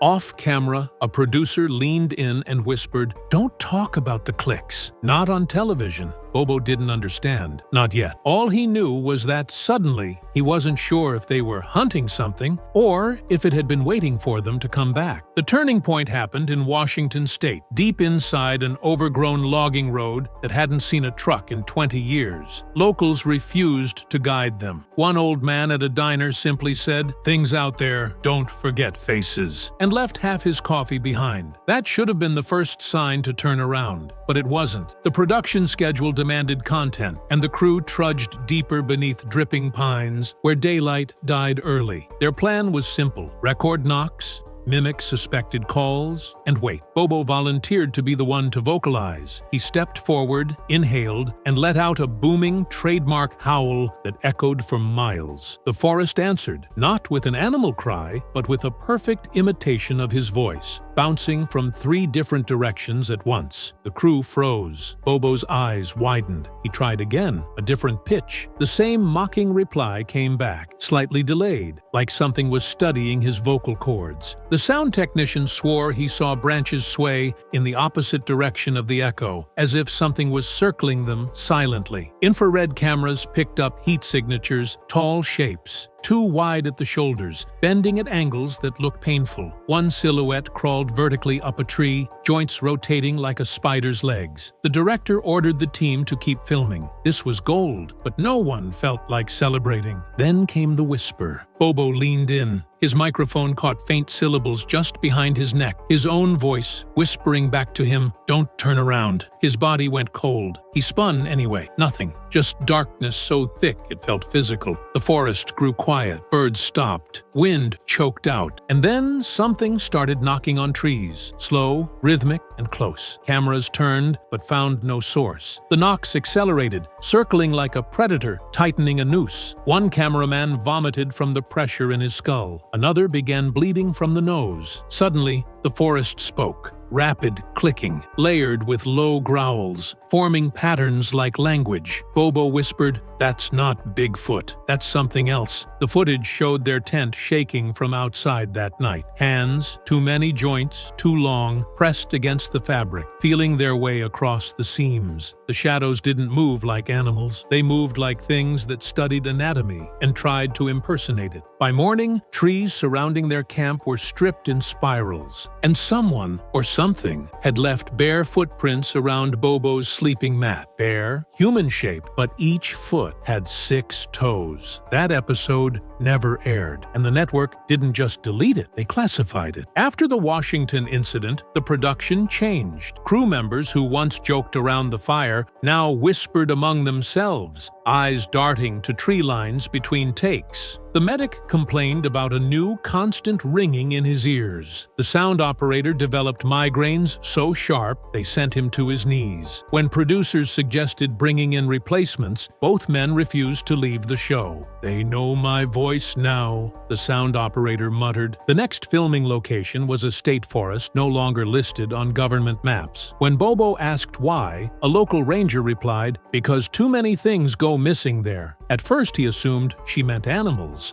until she clarified, campers, hunters, rangers, anyone alone after midnight. During the investigation, Bobo noticed quiet zones in the terrain, pockets of absolute silence where insects would not enter. Within those zones, the soil was churned into circular depressions, as if something moved just beneath the surface. They filmed everything. That night, the team heard gravel footsteps outside base camp, scraping, dragging, then the distinct sound of something stepping onto exposed roots. They shined lights. No eyeshine reflected back, but the trees themselves seemed to lean, ever so slightly, as if something tall pressed against them while passing through. At dawn, the camp perimeter was littered with pine needles arranged into spirals again. Only this time, in the center of each spiral sat a single strip of torn cloth, the kind used on ranger uniforms. 2 crew members quit on the spot. When the team reviewed motion-triggered wildlife cameras, nearly half the night was missing, corrupted. But what remained showed something horrifying. A shadow stretching across the forest floor, impossibly long, bending at 3 different angles as it moved. No footsteps, no cadence, just the slithering silence of elongated limbs. Producers ordered the footage destroyed. Bobo protested. He argued that viewers deserved the truth. The lead producer pulled him aside and said quietly, "You think Bigfoot is the mystery? Bigfoot is the decoy." The forest didn't scare Bobo anymore. It was the patterns. Patterns imply intelligence. Patterns imply hunger. and whatever walked through those trees vanished without leaving tracks. Because sometimes the ground doesn't matter when you're not entirely touching it. The call came from a frantic shipping manager in Northern California. For weeks, security guards patrolling an abandoned warehouse swore something tall was slipping between the loading docks at night, tripping alarms and leaving behind piles of shredded cardboard. Not chewed, peeled, like something was stripping the material to examine its fibers. Producers jumped on it. The team arrived expecting raccoons. Instead, they found the building's security office lined with monitors showing nothing. Every time a camera picked up movement, the feed blurred, then snapped back to clarity after the motion passed. The guards insisted they saw the shape with their own eyes. 9, maybe 10 feet tall, with arms that nearly reached the ground. The crew ran a nighttime lockdown. Bobo moved through the aisles with a FLIR camera, the kind that paints heat signatures like ghosts. Halfway down the corridor, the screen flickered. A tall, humanoid silhouette stood motionless between two pallets. Its body temperature was colder than the room. When Bobo leaned closer, the silhouette split, dividing into two smaller forms that scuttled in opposite directions, limbs bending sideways at the elbow, like insects, mimicking human structure. Audio captured a strange clicking dialect, layered, overlapping, too fast for a single throat. The sound tech whispered, "That's not language, that's measurement." Something was mapping the room. The crew panicked. Cameras shook. One runner tripped and screamed when something brushed past him. Not fur, but hard, like smooth bone. When they regrouped and reviewed the footage in the hallway, a pair of headlights flooded the building. Black windbreaker uniforms stepped out, badges without agency labels. No one smiled, no one blinked. They demanded the tapes. A producer tried to protest, but one of the windbreakers replied, "Unauthorized cryptid footage interferes with ongoing studies." He said it calmly, like reading a weather report. The crew was forced to sign temporary non-disclosure forms on the hood of an unmarked SUV. Bobo refused. He held onto a single SD card he'd palmed during the chaos, tucking it into his sock. The card contained 5 seconds of footage, the tall silhouette splitting into two. When he watched it later, alone in a hotel bathroom, he noticed something the others hadn't. Both figures paused and turned toward the camera at the exact same time. No breathing, no sway, just stillness and recognition. Before the episode could be edited, the network pulled the entire investigation, citing technical issues. Officially, it never happened. But Bobo saw the truth in that grainy footage. They weren't just hiding in forests anymore. They were walking indoors and learning human spaces. A week after the warehouse incident, Bobo returned home to the fog-drenched coast he'd always trusted. He thought distance would bring clarity. Instead, the silence felt watched. He began noticing small things first. Gravel disturbed near his porch, coastal crows avoiding his property, and, most unsettling, pine needles arranged in subtle spirals beneath his windowsill. He tried to reason it away, but spirals were patterns, and patterns weren't accidental. One evening, just after sundown, someone knocked on his door, not loudly, just once. A gentle, single rap, like a courtesy before a warning. Bobo answered, expecting a neighbor. Instead, a tall man in a charcoal windbreaker stood on the steps, hands folded, features forgettable. The kind of face you lose immediately after seeing. He smelled like cold metal. He didn't introduce himself. He simply said, "You have something that doesn't belong to you." His voice was steady, emotionless. Bobo felt an instinctive urge to slam the door. Before he could, the man added, "The footage." Bobo froze. He hadn't told anyone about the SD card. The man stepped forward, uninvited, eyes scanning the living room. Not curious, just confirming. He spoke in clipped phrases, like reading internal memos aloud. He said the creatures seen in the warehouse were not wild animals, nor cryptids. They were part of an observational anomaly, a term too clinical to comprehend. When Bobo asked if they were aliens, the man shook his head. "Not foreign," he whispered. "Local." He explained that the government's role wasn't containment, it was avoidance. They didn't want to stop the things. They wanted to make sure no one noticed them exist. Bobo asked the question that had haunted him since childhood. Why spirals?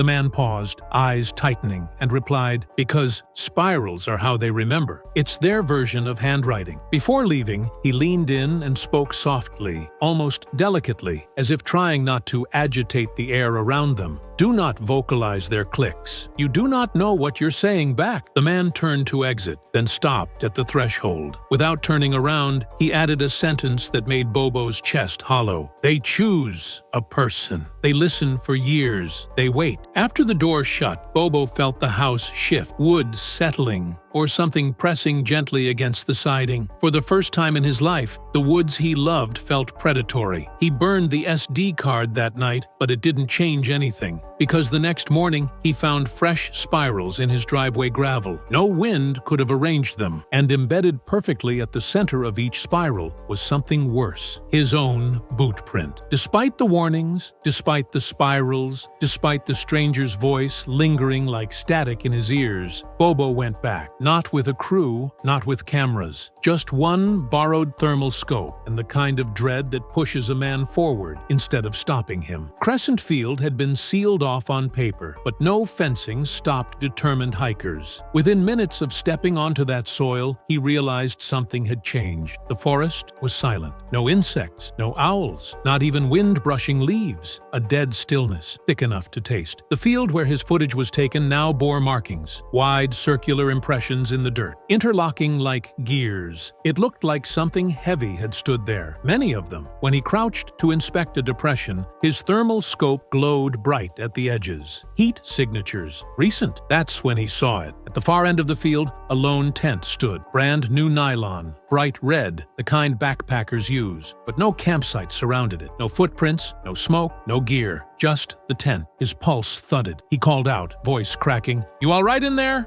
Nothing. Then the tent wall moved, not from inside, like something brushed against the fabric from outside, slowly, like a fingertip tracing along canvas. Then another line, then a curve, and before Bobo could rationalize, the fabric stretched outward, imprinting a face from the outside, pushing inward, upside down, elongated, features pressed like clay, eyes too large, mouth too wide. No breathing, just a silent stare. Bobo staggered back, tripping over himself. The face slid across the tent wall without footsteps, without weight. Like gravity meant nothing. A click sounded. First one, then a responding click from the tree line. The same communication pattern from the warehouse. The same rhythm that had followed him home. He fumbled with the thermal scope. The tent showed icy cold shapes clustering around it. Multiple figures. Thin, jointed, spindly. He watched as the face turned, tracking him, though no head should bend that way. The clicks intensified, overlapping, and suddenly the tent collapsed inward, like something had vacuumed the space out of existence. No tearing, no bursting seams, just gone. The clearing erupted with clicking responses. Bobo didn't run at first. He staggered, paralyzed, until a slow, heavy shift of branches overhead broke whatever spell held him. They were above him, watching. He finally bolted through brush, lungs burning, clicks following in perfect measured intervals, not chasing, tracking, recording. He didn't stop until headlights blasted through the trees. 2 black SUVs. Same man in the windbreaker. He stepped out, expression unchanged. "You shouldn't have come back," he said quietly. "When they see you twice, they don't forget." Behind him, agents moved without flashlights, like they already knew where every tree stood. As they passed him, one whispered a phrase Bobo wishes he never heard. "They're cataloging." Today, Bobo's voice quivers when he speaks. He avoids cameras. He sleeps with lights on. Because some nights, when the wind dies and the world goes still, he swears he hears clicking, answering itself from different parts of his property. And sometimes, in freshly fallen pine needles, he finds spirals, with his footprint centered perfectly inside. Bobo doesn't talk about Crescent Field publicly anymore, but privately, he's begun telling a few trusted investigators the same chilling thing. The creatures aren't hunting, they're counting, cataloging behavior, mapping who returns. He says those spirals are assigned marks, not threats, inventory tags. And recently, he woke up to something new outside his window. Two spirals, side by side. The second was smaller. A friend had visited the night before. He's convinced the government isn't hiding these things because they can't stop them. They're hiding them because acknowledging them would expose a terrifying truth. Some wilderness doesn't belong to us, some trails aren't accidental, and sometimes when you leave a forest, it doesn't mean the forest leaves you. James Bobo Fay gave 11 seasons of his life to finding Bigfoot, his health, his relationships,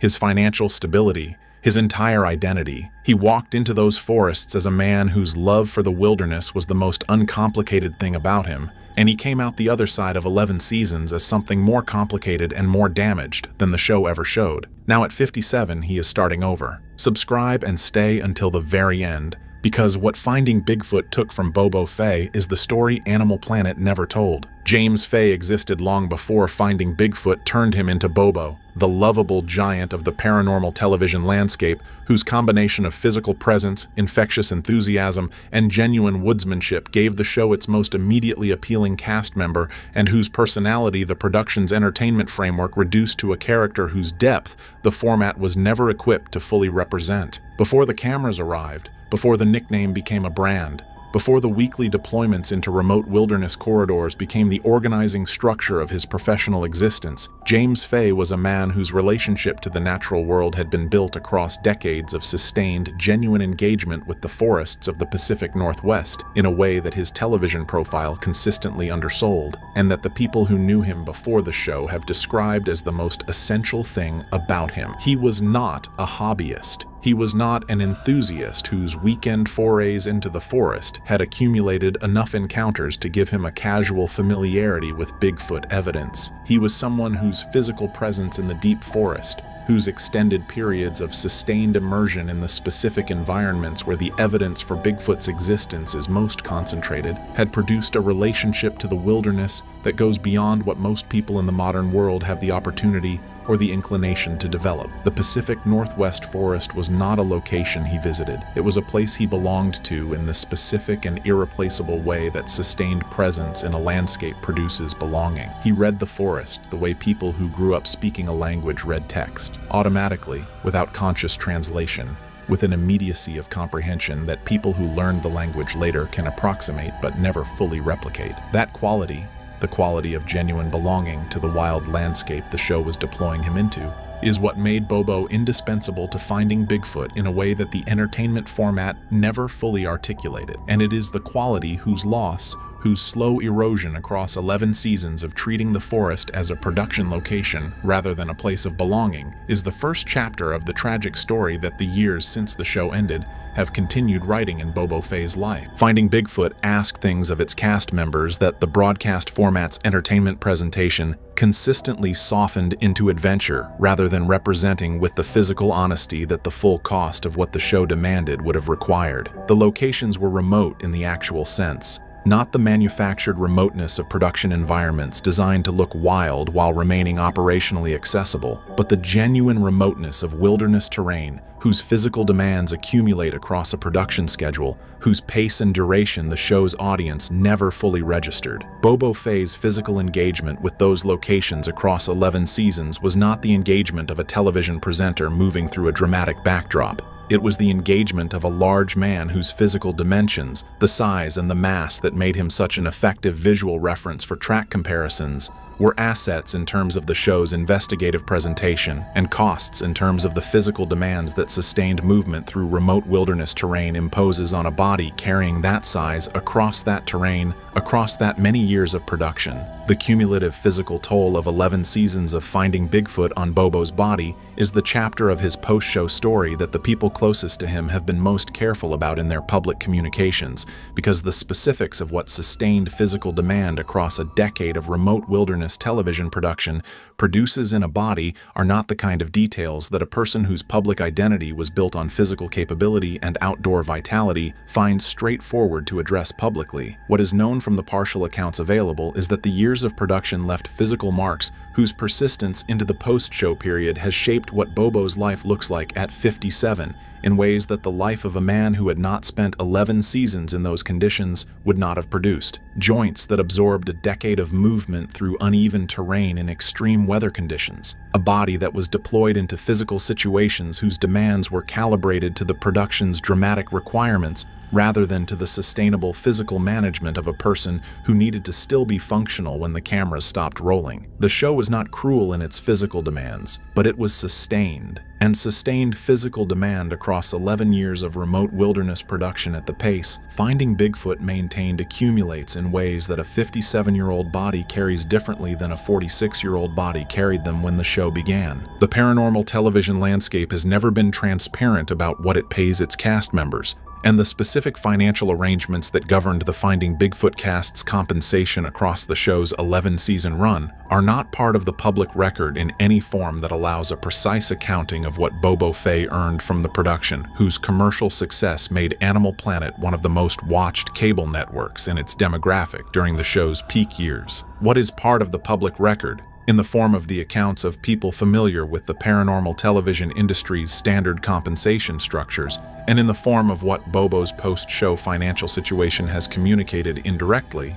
is enough to establish that the financial rewards of 11 seasons of Finding Bigfoot were substantially less transformative for the cast members than the show's commercial success and its audience scale might suggest to the outside observer. Reality television has a specific and well-documented history of generating substantial commercial value for the networks that broadcast it, while distributing that value to the cast members whose presence generates it in amounts that the network's profit margins do not proportionally reflect. The Finding Bigfoot cast were not stars in the compensation sense of performers whose market value gives them leverage in negotiating their share of the commercial value their work produces. They were cast members of a reality production whose compensation was structured in the framework that cable reality television applies to participants whose replaceability, in the production's assessment, limits the negotiating leverage their individual presence provides. Bobo Fay gave 11 seasons of his life to a production that generated substantial commercial value for Animal Planet. What he received in return, the financial compensation whose accumulated total across 11 seasons represents the economic foundation on which the post-show life he is building at 57 must rest, is the chapter of the Finding Bigfoot story that the people most directly affected by it find most difficult to discuss without the specific combination of pride and pain that the gap between what the work produced commercially and what the workers received financially generates in the people who lived it. 11 seasons of Finding Bigfoot operated on a production schedule whose demands on the cast members' time and presence were not compatible with the maintenance of the ordinary relationship structures that most people's lives are built around. The investigation deployments, the weeks spent in remote wilderness locations whose operational requirements removed the cast from their home environments for extended periods on a recurring schedule across the full production run, were not occasional disruptions to an otherwise stable domestic existence. They were the recurring structure around which any domestic existence had to be organized, and the organization that structure imposed on the relationships of the people living within it produced strains whose accumulated weight across 11 seasons the show's cheerful adventure presentation never acknowledged. Bobo Fay's personal relationships across the Finding Bigfoot years are the chapter of his story, whose specific details the privacy that he has always maintained about his personal life most effectively protects from public accounting. What the general shape of those years communicates, through the partial accounts of people who knew him during the production period, and through the specific character of what his life at 57 reveals about what the intervening years have and have not contained, is enough to establish that the relationship cost of 11 seasons of Finding Bigfoot was real, was significant, and has shaped the starting over that his life at 57 requires in ways that the straightforward adventure narrative of the show's broadcast record does not prepare anyone to anticipate. The forest took his time, the production took his presence, and the gap between the time and presence that sustained relationships require and the time and presence that 11 seasons of Finding Bigfoot left available is the gap whose consequences the post-show years have been living in. Starting over at 57 means starting over in every dimension of the word. The professional starting over is visible. The personal starting over is the one that costs more, and that the people who care about Bobo Fay have watched him navigate with the specific quality of resilience that his relationship relationship to those forests has always communicated. The resilience of a man who knows how to keep moving through difficult terrain, because difficult terrain is where he has always done his best work. Finding Bigfoot ended. The production stopped. The schedule that had organized 11 years of Bobo Fay's life, the deployments, the investigations, the filming sessions, the post-production obligations, and the public appearances whose combined structure had given his professional existence its shape and its momentum across more than a decade, stopped. And what was left in the space that the production's cessation created is the chapter of his story whose specific character the show's audience was least prepared to understand because the show had never shown them the dimension of Bobo's relationship to the work that made its ending something more than a career transition. For most of the people who watched Finding Bigfoot, the show was entertainment. For Bobo Fay, it was the institutional vehicle for the most serious pursuit of his adult life, the systematic investigation of the Bigfoot question in the specific environment where the evidence for its answer was most concentrated. The show ending was not simply a television production concluding its run. It was the removal of the operational infrastructure, the resources, the access, the investigative platform that had given his field research its most sustained and most extensively documented form. The identity that 11 seasons of Finding Bigfoot had built around him, Bobo, the beloved giant of paranormal television, the man whose enthusiasm and physical presence gave the show its most immediately engaging personality, did not survive the show's ending in the form the show had created it. What it left behind was James Fay, 57 years old, carrying the accumulated physical cost of 11 seasons of remote wilderness production, navigating the financial reality of what those seasons had and had not built, processing the personal cost of what the production schedule had done to the relationships that sustained ordinary life, and confronting the specific question that the ending of any identity-defining work produces in the people it defines. Who are you when the thing that made you is over? For a man whose love for the forest and whose commitment to the Bigfoot question had predated the show and would outlast it, the answer was available in principle. In practice, the years since the show ended have been the process of finding it, and the finding has not been without cost. The Bigfoot research community, the network of investigators, researchers, enthusiasts, and field workers whose collective engagement with the Bigfoot question had been one of the constants of Bobo Fay's adult life before, during, and after the Finding Bigfoot production, is the community that might have been expected to provide the professional and personal support structure that the show's ending removed from his life. The reality of what the community did and did not do for Bobo in the post-show years is more complicated than that expectation would predict, because the community's relationship to the Finding Bigfoot cast was itself complicated by the show's production in ways whose specific character the broadcast format's entertainment presentation had not prepared anyone to process honestly. The show had made the cast famous in a way that the Bigfoot research community's culture was not entirely equipped to integrate without friction. The tension between the serious field research that the BFRO methodology represented and the entertainment presentation that the Animal Planet format imposed on the investigation's documentation had produced resentments within the research community that the cast members had absorbed across 11 seasons of navigating the gap between what the investigation was and what the show presented it as. Those resentments did not simply dissolve when the show ended. They shaped the community's relationship to the cast members in the post-show period in ways that complicated the professional reintegration that the show's ending would ideally have permitted. For Bobo specifically, whose public profile was the most immediately recognizable of the cast members and whose personality had been shaped by the show into a character that the research community found both endearing and occasionally reductive. The post-show relationship to the community he had belonged to before the cameras arrived has been the specific professional dimension of the starting over that has required the most sustained navigation. He is returning to a community that changed in relationship to him across 11 seasons of television production, and that he changed in relationship to across the same period. The return is real. The warmth is real. But the navigation is also real. And at 57, with the physical costs and the financial realities and the personal losses of the production years in the background, the navigation of that return is one of the less straightforward elements of the starting over that his current life requires. There is a specific moment in Bobo Fay's post-Finding Bigfoot story that the people who have been closest to him in the years since the show ended identify as the point at which the trajectory of what the post-show years were going to look like became clear, not in the sense of a single catastrophic event whose impact can be precisely dated and precisely described, but in the sense of a moment whose character communicated something specific about what the accumulated weight of 11 seasons of Finding Bigfoot had produced in a man who had carried that weight with the specific cheerfulness and resilience that his public persona had always displayed. The moment came in the period following the show's cancellation when the realization that the production infrastructure was not returning, that the deployments, the investigations, the institutional support that the production had provided for the field research was not a temporary hiatus, but a permanent conclusion settled into the daily reality of a life that had been organized around that infrastructure for 11 years. The people who were present with him in that period have described a quality in his engagement with the ordinary demands of daily life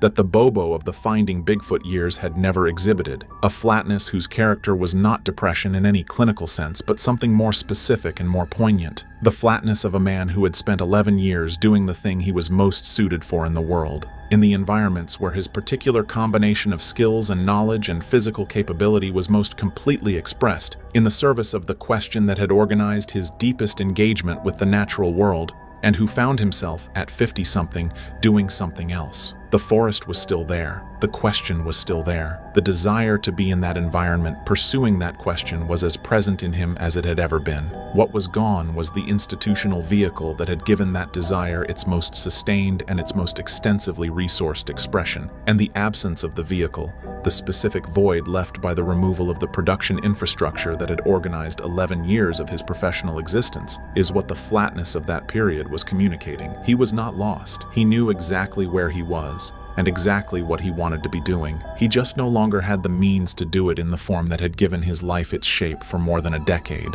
Starting over at 57 is a different proposition than starting over at 37 or 47. The physical resources are different. The financial resources are different. The relationship infrastructure that most people's lives have built across the years that 57 represents is different. More established in some respects, more damaged in others, more complicated in all the ways that sustained professional dislocation and personal cost produce in the structures that ordinary life depends on. For Bobo Fay, starting over at 57 means starting over in the specific context of everything that 11 seasons of Finding Bigfoot produced and took. The physical toll, the financial reality, the relationship cost, the identity crisis, and the community navigation that the post-show years have required him to work through without the production infrastructure that had previously organized the professional dimension of his engagement with all of it. What starting over looks like for him in practical terms is the combination of professional reinvention and personal reconstruction that the post-show years have been requiring. The identification of a professional context that can provide the relationship to the forest and to the Bigfoot question that the Finding Bigfoot production had formalized, and the rebuilding of the personal structures that the production schedule's demands had not always been compatible with maintaining. The professional reinvention has taken the form of the continuing engagement with the Bigfoot research community through channels that the television production's commercial framework had not encompassed. Field research conducted on the operational timeline of the research rather than the production schedule. Evidence documentation whose methodology is governed by the investigative standard rather than the entertainment requirement. And the building of a relationship to the question that is entirely his own, rather than the production's version of his relationship to it. The personal reconstruction is the less visible and the more difficult dimension of the starting over. Rebuilding at 57, finding the relationships, the stability, the daily structure that the production years had complicated, is the work that happens away from cameras and away from the public attention that the Finding Bigfoot years produced. It is the work that the people who care about Bobo Fay watch him doing with the specific quality of attention that people bring to watching someone they love navigate something genuinely hard. Bobo Fay's story at 57 is not a story about failure. The word does not apply to a man who spent 11 seasons in the forests where the evidence for the most significant zoological question in North American natural history is most concentrated, who documented that evidence with the specific combination of practical fieldcraft and genuine physical commitment that no other Finding Bigfoot cast member could have provided, and who contributed to a body of field research whose complete record, including the investigation Animal Planet Buried, contains findings whose significance the broadcast version of the show was never permitted to fully establish. His story is something more specific and more instructive than failure. It is the story of what chasing something real, genuinely, fully, at the cost of the ordinary life, whose alternative was always available to him, produces in the person who does the chasing. The forest gave him what forests give people who commit to them completely. It gave him knowledge,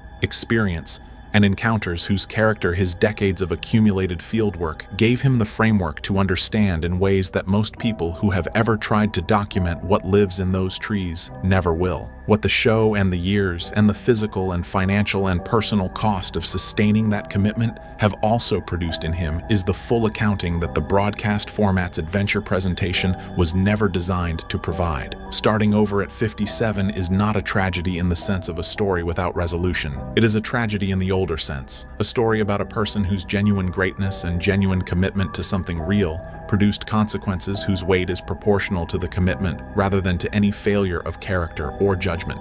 Bobo Fay committed completely. He gave the forest and the question everything he had. What he received in return, the knowledge, the encounters, the complete investigation record that Animal Planet buried, and the specific understanding of the Bigfoot question that his accumulated fieldwork has produced in him, is real and significant and not nothing. But the cost of receiving it is also real. And at 57, carrying that cost in a body and a life that the 11 seasons shaped in ways whose full accounting the broadcast record never provided, he is starting over with the specific combination of loss and knowledge that only the people who commit completely to the things that matter most ever get to carry. The forest is still there. Bobo Fay is still going into it, and what he is looking for has not changed. What has changed is everything else.